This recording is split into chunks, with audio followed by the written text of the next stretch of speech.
They've agreed. They're going to take your case. It's going to be an expedited hearing.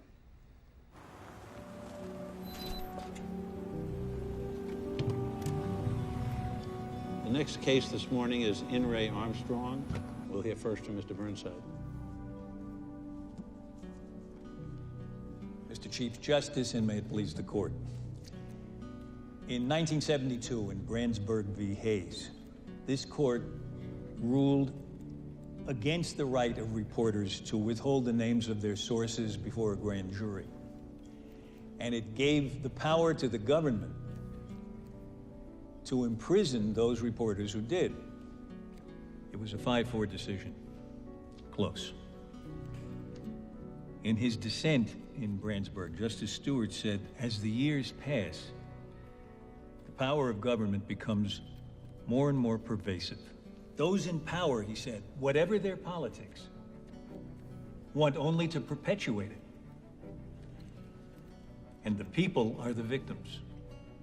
Well, the years have passed, and that power is pervasive. Ms. Armstrong could have buckled to the demands of the government. She could have abandoned her promise of confidentiality. She could have simply gone home to her family. But to do so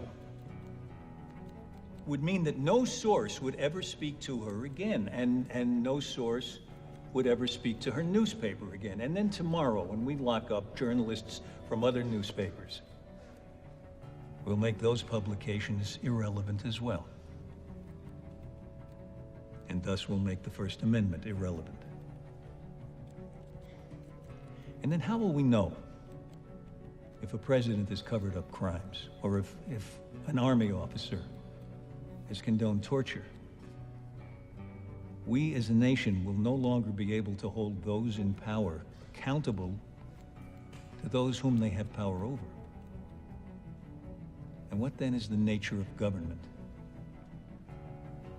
when it has no fear of accountability?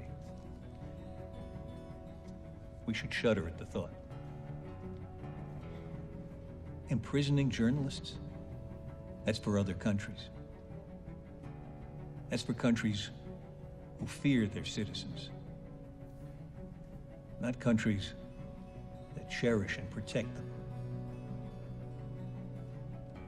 Some time ago, I began to feel the personal, human pressure on Rachel Armstrong. And I told her that I was there to represent her and not a principal.